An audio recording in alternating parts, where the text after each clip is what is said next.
Good afternoon बच्चों, चलते हैं अब अपन अपने नए चैप्टर की तरफ, दैट इज एग्रीकल्चर इनकम। बच्चों मेरी बात सुनो। आपने सुना होगा कि भाई एग्जेम्प्टेड इनकम होती है और एक डिडक्शंस होते हैं। मैंने बताया था ना, एग्जेम्प्टेड इनकम सेक्शन 10 में आती है, डिडक्शन का आता है 80 में। दोनों में फर्क क्या था? एग्जेम्पशन मतलब क्या होता है? एग्जेम्पशन मतलब होता है कि आप इस तरीके से पैसे कमाओ, हम इस तरीके से कमाने वाले पैसे पर इस लिमिट तक टैक्स नहीं लेंगे। और डिडक्शंस मतलब जो लास्ट में अपन पढ़ के चुके हैं, उसका मतलब क्या था कि आप अपने कमाए हुए पैसे हमारी बताई गई जगह पे इन्वेस्ट करो तो इतने रुपए पे टैक्स नहीं लगेगा, है ना। अब डिडक्शन से हो गए, अब बात आती है अपने बच्चों एक्सेप्शंस की, सॉरी एग्जम्पशंस की। तो एग्जम्पशंस में मेरी बात ढंग से सुनिएगा बच्चों। जो सबसे इंपॉर्टेंट एग्जम्पशन है सेक्शन 10 के अंदर एग्जम्पशंस आते हैं, उसमें से पहला और सबसे इंपॉर्टेंट नंबर आता है एग्रीकल्चर का। एग्रीकल्चर इनकम बच्चों जो है वो सेक्शन 10 सबसेक्शन 1 में एग्जम्प्ट होती है। ये तो कई लोगों ने पढ़ा है कि एग्रीकल्चर इनकम पे टैक्स नहीं लगता। अब मेन बात क्या है? मेन बात ये है कि हमें पता तो होना चाहिए एग्रीकल्चर इनकम होती क्या है, उसका ट्रीटमेंट क्या होता है। कब ऐसा होता है कि एग्रीकल्चर इनकम पर टैक्स तो नहीं लग रहा है लेकिन वो आपके रेट पर्पस में काम आ रही है, ठीक है।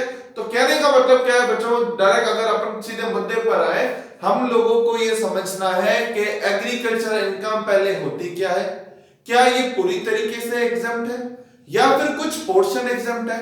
कब ऐसा होता है कि किसी लोगों के लिए ये टैक्स पर्पस में काम आती है। क्लियर? टैक्स नहीं लग रहा लेकिन आपकी रेट को बढ़ा रही है।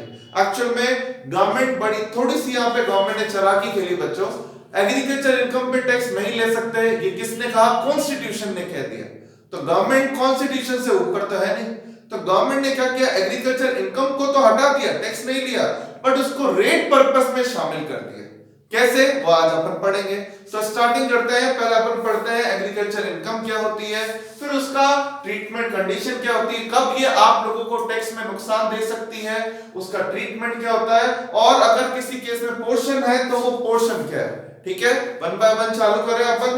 फर्स्ट पहला टॉपिक आता है meaning of agriculture income. Meaning of agriculture income मतलब कब पता चलता है कि हाँ ये इनकम खेती से हुई है। अब एग्रीकल्चर इनकम आपके और मेरे लिए अगर अपन सिंपल लैंग्वेज यूज करें तो उसका मतलब क्या है? जो खेती करके पैसे कमाए दैट इज एग्रीकल्चर। लेकिन यहां गवर्नमेंट कहती है केवल वो एग्रीकल्चर नहीं है, 3 प्रकार से अगर आप 3 में से किसी भी टाइप से आप पैसे कमाते हो तो उस इनकम को एग्रीकल्चर इनकम ही माना जाएगा। और हर इंसान चाहता भी यही है कि उसकी इनकम को एग्रीकल्चर माना जाए। समझ में आ रहा है? फर्स्ट पॉइंट, कौन सी इनकम एग्रीकल्चर कहलाएगी? Any rent derived from any land used for agriculture purpose. मतलब आपके पास बड़े बड़े खेत है लेकिन आपके पास खेती का टाइम नहीं है, आपने क्या किया? उन खेतों को किसी को रेंट पे दे दिया और बोला कि आप इन खेतों को फर्दर ये शादी ब्याह में किराए पे नहीं, आप इन पर खेती करो। खेती कोई और करता है लेकिन उन खेत पर जो रेंट है वो आपको पे करता है। अब कोई कहेगा आप तो रेंट से कमाते हो, किराए से पैसे कमा रहे हो, तो ये खेती की इनकम नहीं है क्या? तो गवर्नमेंट कहती है। अगर आप अपनी एग्रीकल्चरल लैंड को किसी को किराए पे दोगे और वो एग्रीकल्चर लैंड को खेती में यूज करेगा और आपको उस लैंड का हर महीने किराया दे देगा तो वो किराया आपके लिए एग्रीकल्चर इनकम ही होगी। ठीक है, समझ में आ रही है बात? जरूरी नहीं है सिर्फ खेती करना ही एग्रीकल्चर होगा।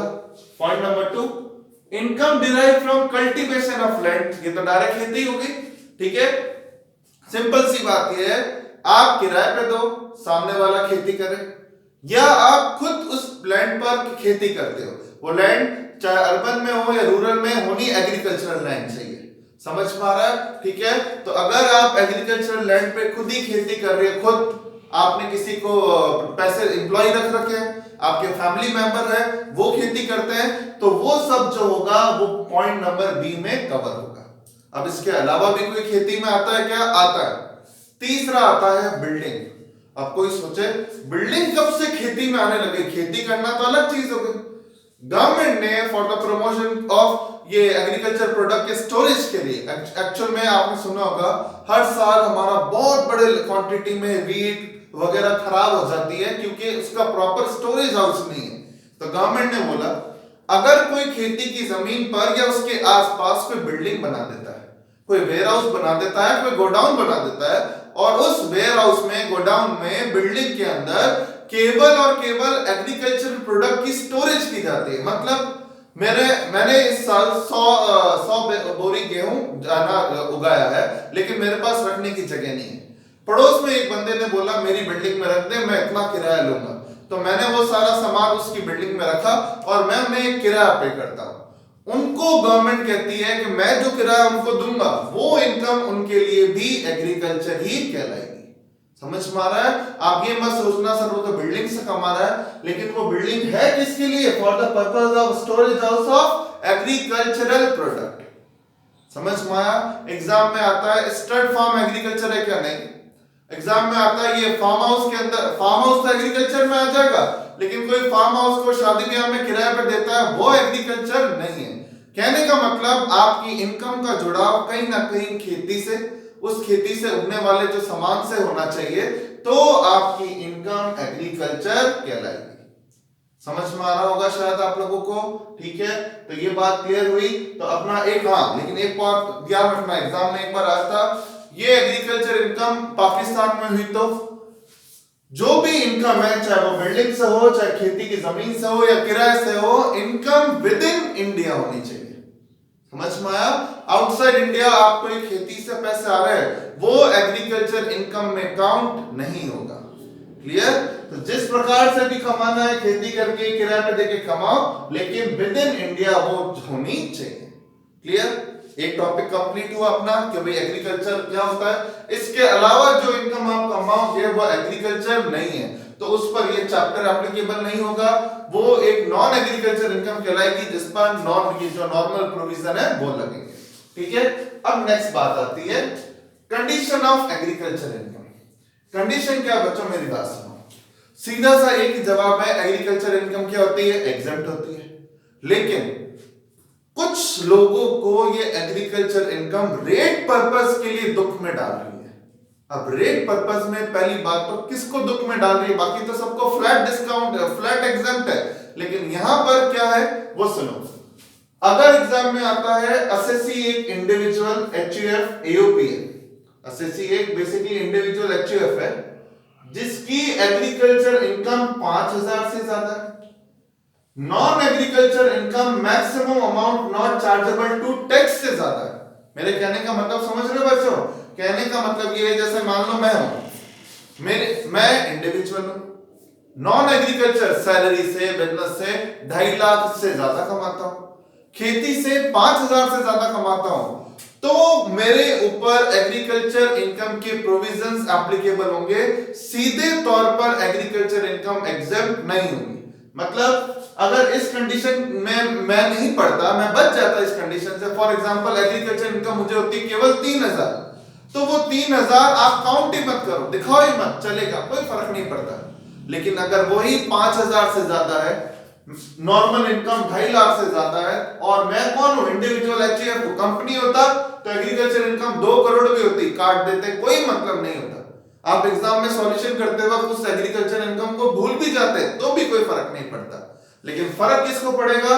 जब आप एक इंडिविजुअल हो, एग्रीकल्चर इनकम 5000 से ज्यादा है और नॉन एग्रीकल्चर इनकम 2.5 लाख से ज्यादा है, तो फर्क पड़ेगा। समझ में आ रहा है? अब बात ये होती है कि चलो फर्क तो पड़ेगा, लेकिन फर्क पड़ेगा क्या सर?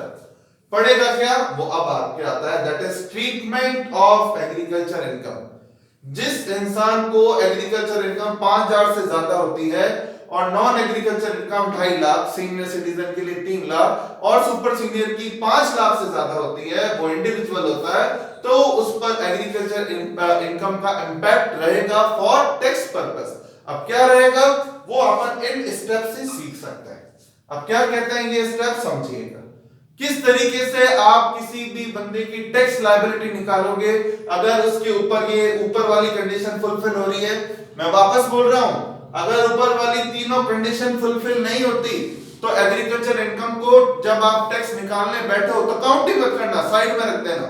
लेकिन कब साइड में नहीं रखोगे? जब तीनों कंडीशन पूरी हो रही होंगी। किस तरीके से इस बंदे का टैक्स निकालेंगे? स्टेप 1, पहले अपन उसकी टोटल इनकम पे टैक्स निकालेंगे। Compute total income including agriculture income. आप पहले उसकी टोटल इनकम निकालोगे 80 के डिडक्शन वगैरह के बाद, इसमें क्या इंक्लूड करोगे, एग्रीकल्चर इनकम, और उसकी क्या निकालोगे, टैक्स लायबिलिटी। तो कहने का मतलब क्या हुआ, आप स्टेप 1 में एग्रीकल्चर इनकम को टैक्सेबल मानते हुए टैक्स नहीं, ऐसा मानोगे कि एग्रीकल्चर इनकम भी बाकी हेड की तरह, बाकी तरह की इनकम की तरह नॉर्मल इनकम होती है, तो फिर टैक्स कैसे आएगा, स्लैब रेट लगा के टैक्स निकाल लोगे। सिंपल बात है, पता है ना, पहले 2.5 लाख पे 0, अगले 2.5 लाख का 5, अगले 5 लाख का 20, उस तरह से जो स्लैब रेट आपको सिखाई गई है उससे। फिर स्टेप 2 में क्या करोगे, एग्जम्पशन लिमिट में एग्रीकल्चर इनकम जोड़ दोगे। जैसे एग्जम्पशन लिमिट मेरी है 2.5 लाख, एग्रीकल्चर इनकम मुझे हुई 1 लाख, तो 3.5 लाख रुपए की इनकम पर टैक्स निकाला जाएगा। समझ में आ रहा है कैसे, वो अपन सीखेंगे। तो स्टेप 1 में नॉर्मल तरीके से टोटल इनकम पे टैक्स निकाल दोगे। स्टेप 2 में एग्जम्पशन लिमिट में क्या जोड़ दोगे, एग्रीकल्चर इनकम पे टैक्स निकालोगे। और स्टेप 3 में स्टेप 1 माइनस स्टेप 2 करोगे। स्टेप 1 में टोटल इनकम इंक्लूडिंग एग्रीकल्चर आ गया, स्टेप 2 में एग्रीकल्चर इनकम का टैक्स आ गया। आपस में डिफरेंस अमाउंट जो भी आएगा उसमें आप सेस जोड़ दोगे। समझ में आ रहा है, कहने का मतलब गवर्नमेंट ने ये बच्चों गेम खेला है आपके साथ रेट एक्सटेंड करके। कोई कहेगा सर ये क्या नाटक है कि एग्रीकल्चर इनकम जोड़ के टैक्स निकालो, फिर स्टेप 2 में एग्रीकल्चर इनकम पर ही टैक्स निकालो और फिर 1 में से 2 लेस कर दो। तो या तो डायरेक्ट ही कर देता ना सर कि एग्रीकल्चर इनकम को मानो ही नहीं। बच्चों गवर्नमेंट का गेम क्या है वो मैं आपको समझाता हूं।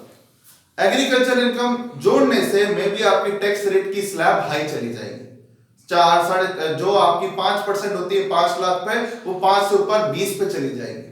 और फिर सिर्फ जब एग्रीकल्चर इनकम का टैक्स जोड़ेंगे एग्जम्पशन लिमिट में, उस केस में आपकी टैक्स रेट की जो स्लैब है वो कम की होगी। तो ये गवर्नमेंट का गेम था कि एग्रीकल्चर इनकम पे टैक्स ले भी नहीं रहे लेकिन टैक्स रेट को बढ़ा रहे। अब क्या करें, जो है प्रोविजन वो पढ़ना है। तो स्टेप 3 में क्या करोगे, 1 माइनस 2 का टैक्स निकालोगे और फाइनली जो अपना एजुकेशन सेस है वो जोड़कर फाइनल टैक्स आ जाएगा। समझ में आ रहा है, किस तरीके से आएगा वो अपन समझते हैं। ये आप क्वेश्चन देखिए, इस क्वेश्चन से ही अपन को समझ में आएगा। एक्स है जिसकी एज है 42 साल, उसकी नॉन एग्रीकल्चर इनकम है 4 लाख, एग्रीकल्चर इनकम है 2 लाख, टोटल वो कमाता है 6 लाख रुपए। आपको बताना है उस एक्स की इनकम क्या होगी। तो आप देखोगे एक्स एक इंडिविजुअल है, बिल्कुल ठीक है। नॉन एग्रीकल्चर इनकम 2.5 लाख से ज्यादा है, ठीक है। एग्रीकल्चर 5,000 से ज्यादा है, ये भी ठीक है। तो तीनों कंडीशन एक्स पे लागू हो रही है, तो फिर इस तरीके से अपन को इनकम निकालनी है। अगर यही एग्रीकल्चर इनकम 3,000 होती तो उस 3,000 को भूल जाओ और अपना नॉर्मल टैक्स निकाल लो। तो अब स्टेप 1 क्या कहता है, स्टेप 1 आपका कहता है कि टोटल इनकम पर टैक्स निकालो इंक्लूडिंग एग्रीकल्चर। निकालो, 4 + 2 कितने हो गए, 6 लाख, है ना। 6 लाख में पहले 2.5 लाख क्या होते हैं, एग्जैक्ट।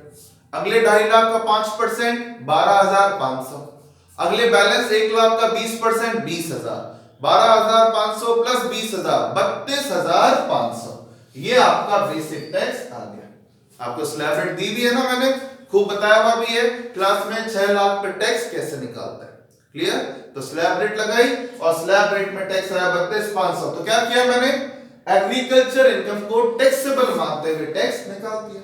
स्टेप 2 कहता है अब आप एक काम करिए, एग्जम्पशन लिमिट में एग्रीकल्चर इनकम को जोड़कर फिर टैक्स निकालिए। एग्जम्पशन लिमिट मेरी कितनी है, या इस क्वेश्चन में कितनी है, 2.5 लाख, 2.5 प्लस एग्रीकल्चर कितनी है 2, तो 2.5 और 2 कितने हो गए बच्चों, 4.5 लाख।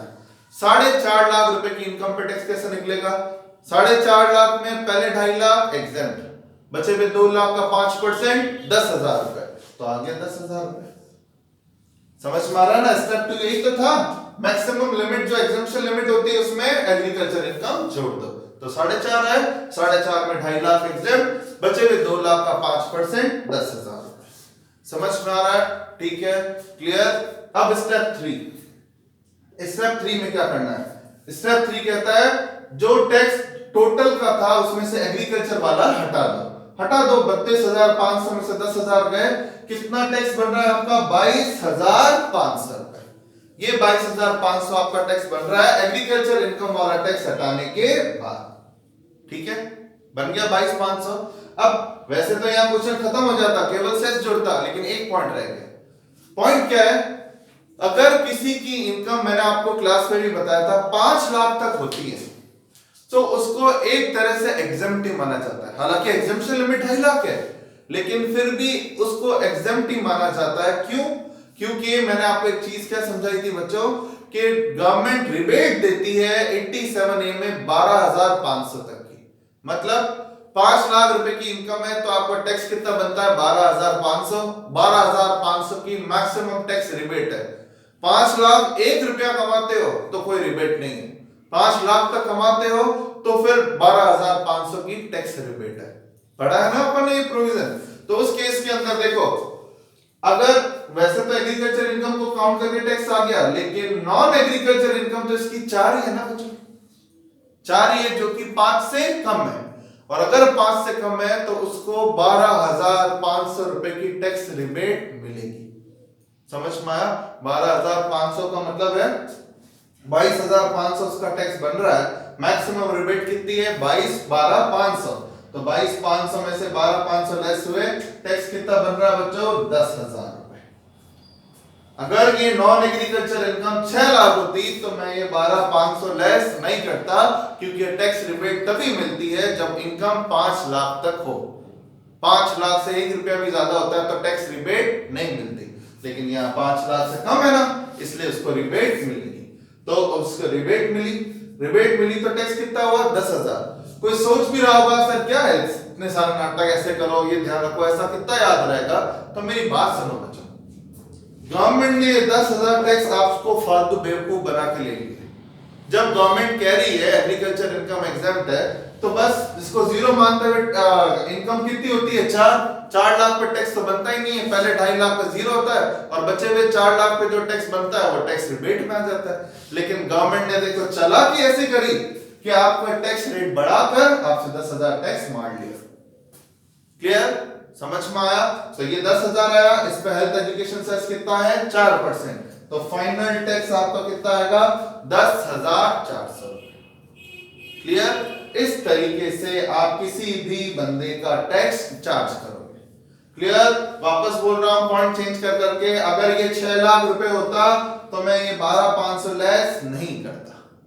अगर ये नॉन एग्रीकल्चर इनकम 2 लाख होती, एग्रीकल्चर इनकम 4 लाख होती, तो मैं माथाफोड़ी करता ही नहीं, टैक्स जीरो आता, क्योंकि नॉन एग्रीकल्चर इनकम 2.5 लाख से कम है। क्लियर? बात समझ में आ रही है? अब एक और लास्ट पॉइंट इसके अंदर, वो लास्ट पॉइंट क्या बच्चों, वो समझना मेरी बात। कुछ केसेस में, जैसे सबसे बेस्ट एग्जांपल, जैसे दार्जिलिंग में लोगों को काम क्या है, वहां पर चाय वगैरह के आपने सुना होगा, टी ग्रोइंग मैन्युफैक्चरिंग का काम बहुत होता है। अब उस चाय में काम क्या होता है, हम जो चाय घर में कंज्यूम कर रहे हैं और वहां जो उसकी ग्रोइंग वगैरह हो रही है, जो उसकी खेती हो रही है चाय की, कॉफी की, वो अलग है, और हम जो घर में यूज कर रहे हैं वो अलग है। वो उगने के बाद डायरेक्ट उसी को ही काट के अपन चाय में नहीं डाल देते, उसके बाद कुछ मशीनरी प्रोसेस होता है। उस प्रोसेस के बाद वो जो चाय ग्रो की गई है दार्जिलिंग में, असम में, जहां पे भी है, उसके बाद वो कंज्यूम करने लायक होती है। तो अब बात क्या होती है, बहुत प्रॉब्लम आई, कोर्ट केसेस भी हुए जहां पे लोगों ने कहा कि चाय किससे रिलेटेड कोई भी मैन्युफैक्चरिंग पूरी एग्रीकल्चर है। गवर्नमेंट ने कहा कैसे एग्रीकल्चर है, इसमें तो मशीनरी प्रोसेस है। जिस भी बंदे की दार्जिलिंग असम में फैक्ट्री है उसने बड़ी बड़ी मशीन लगाई हुई है।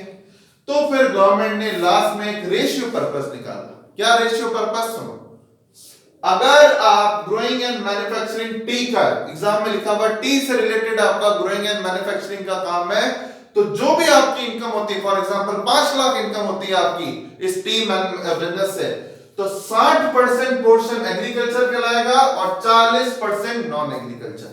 तो जो बंदा 5 लाख रुपए टी से कमाता है, उसका 3 लाख रुपए एग्रीकल्चर होगा और 2 लाख नॉन एग्रीकल्चर। एग्जाम में आया था कंपनी की इनकम में 5 लाख, बताओ टैक्स कितना होगा, तो करना क्या था, 5 का 40%, 2 लाख रुपए टैक्सेबल इनकम आएगी, और 2 लाख की कंपनी की टैक्स रेट लगा दो 30%, वो उसकी टैक्स बन जाएगी। क्लियर? लेकिन वो बंदा अगर स्टूडेंट भूल जाता है कि 60% पोर्शन एग्रीकल्चर है, तो प्रॉब्लम आ सकती है। क्लियर? एक पॉइंट खत्म। नेक्स्ट, अगर एग्जाम में ग्रोइंग एंड मैन्युफैक्चरिंग रबर का पॉइंट आता है तो रेशियो याद रखना है 65-35। 5 लाख का 65% एग्रीकल्चर कहलाएगा और 35% नॉन एग्रीकल्चर। क्लियर? समझ में आ रहा है आपको? वो पोर्शन एग्रीकल्चर का अलग, नॉन एग्रीकल्चर का अलग। आपके पीडीएफ में जो नोट्स है उसमें एक क्वेश्चन और ऐसा दे रखा है, उसको आप फिर खुद ट्राई भी करिएगा। और एक अगला कॉफी। कॉफी में दो चीजें देखना, रोस्टेड लिखा हुआ है या सिर्फ ग्रोइंग एंड मैन्युफैक्चरिंग कॉफी लिखा हुआ है। रोस्टेड में मशीन प्रोसेस थोड़ा ज्यादा इन्वॉल्व हो जाता है, जबकि बिना रोस्टेड में इतना प्रोसेस नहीं होता। तो उस केस में अगर रोस्टेड वर्ड यूज नहीं है तो 75-25 75% पोर्शन एग्रीकल्चर और 25% नॉन एग्रीकल्चर। 10 लाख रुपए की इनकम है तो 7.5 लाख रुपए एग्रीकल्चर और 2.5 लाख रुपए नॉन एग्रीकल्चर मानोगे। और last point coffee grown and roasted का पॉइंट है तो रेशियो 75-25 की जगह क्या होगा 60-40 का, क्योंकि इधर मैन्युफैक्चरिंग प्रोसेस ज्यादा है। क्लियर? तो ये है बच्चों अपना एग्रीकल्चर इनकम, आपको इतना ही पढ़ना है। आप इसका क्वेश्चन जो दिया हुआ है वो सॉल्व करिए, ठीक है? बाकी जो टॉपिक है वो अपन नेक्स्ट वीडियो में देखते हैं।